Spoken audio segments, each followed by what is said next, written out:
Today I'm reviewing something completely different. Grand Canyon National Park, located in a large portion of what we commonly refer to as the Grand Canyon, or to many, just the canyon. The Grand Canyon is old. Exactly how old? It depends on who you ask. Consensus is that the Grand Canyon developed over a period of millions of years, carved by water. Are there various theories about the creation of the canyon? There sure are. Ask enough people, and some will even mention extraterrestrial life forms. I live a few hours away from the canyon, so I go there frequently. In fact, it's my favorite place in the world, so this review, it's completely biased. There are many other large canyons throughout the US and around the world. To me, the Grand Canyon is the biggest and the baddest of them all, encompassing an incredible 277 river miles long, 18 miles wide, and 1 mile deep. There are many, many miles of hiking trails, and over 4 million people visit the canyon each year. Within the canyon area itself, you'll find an amazing diversity of wildlife, from squirrels to deer, lizards, and bighorn sheep. Oh, and mules. I'm totally jealous of the mules because they get to hike the canyon all the time. I don't ride the mules myself, as many visitors do, but I love to see them out on the trail. The most accessible area of the Grand Canyon National Park is the South Rim. It's an easy drive from Interstate 40, and there are plenty of accommodations at the canyon itself, in nearby Tucson, and in the nearby Arizona cities of Williams, Flagstaff, and even Winslow, Arizona. Flagstaff is my favorite, or maybe Williams. But really, I'm the happiest when I'm either staying in a campground, in the forest, or at one of the canyon lodges. Many of the hotels and lodges have great accommodations, including Wi-Fi access, and in recent years, cellular coverage at the canyon has been upgraded. Still, this isn't exactly the big city, so you may not have all the comforts that you're accustomed to. But for me, I like to go out and unplug for a while. Campers within the park don't miss out on conveniences like real bathrooms, laundry machines, and showers. If you're going to camp in the forest outside the borders of the park, which you're free to do, bring everything that you think you will need. But if you forget something, the general store is never too far away. There are so many different ways to approach the canyon. Do you like scenery, but not much hiking or walking around? East Rim Drive gives you the tremendous views of the canyon that you've seen in pictures and in books. Don't want to drive? Take the bus.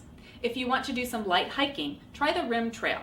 Stroll along the rim, take pictures, and buy some ice cream. Want to do more? There's the Bright Angel Trail, South Kaibab Trail, Grandview Trail, Hermit Trail, and you can even hop between trails way down in the canyon on the Tonto Trail. Now, I'm going to lecture everyone for a minute. There are warning signs everywhere not to try to hike to the river and back in the same day. It's super easy to hike into the canyon. It's like climbing down a mountain. Hiking out of the canyon, well, that's super tough on the way out, and people die. There's even a book about deaths in the Grand Canyon. This is not a short book, by the way. Do I hike to the river and back in the same day? I do sometimes. It'll kick your butt. Are you an endurance athlete? Rim to rim and back is an excursion that some people attempt. I like to be encouraging, but will warn you, if you get stuck down there, I'm not coming out to rescue your tired arse. I'll wrap up hiking by saying that there are some great hikes suited for any ability. The South Rim is at 7,000 feet elevation, well over a mile high. So be prepared to get a little more worn out than you might expect. Know your abilities, stay within them, bring your camera, and you will have a fantastic time hiking. Want to hike out of the canyon without the bother of hiking in? You can raft the Colorado River for a few days, then hike out. Or even the opposite, hike in and raft out. Why do I love the canyon? Because it's larger and more beautiful than my eyes can imagine. But it's also, for me, the most peaceful and happy place on the earth. Even the animals seem like they love to be there. You can make yourself busy hiking, going to the galleries, visitor center, and gift shops, or you can just find a peaceful spot and watch the day pass. Do you have a hankering for an out-of-this-world sunset or sky-burning sunrise? Come early and stay late. You will be rewarded. Want a different perspective? Try the North Rim. Hike the 21 miles there if you dare. Drive there, or take the shuttle bus that goes the 220 miles once a day from the South Rim to the North Rim and back. Check their website though, because the North Rim closes for the winter, while the South Rim area of the national park is open year-round. Every time I go to the canyon, there is something different to discover, whether it's fresh snowfall in the winter, bustling wildlife activity in the spring, or a hot summer day. Every time I go, I discover something new. Are you planning a trip to the Grand Canyon, or are you just curious about what it has to offer? They have a great website.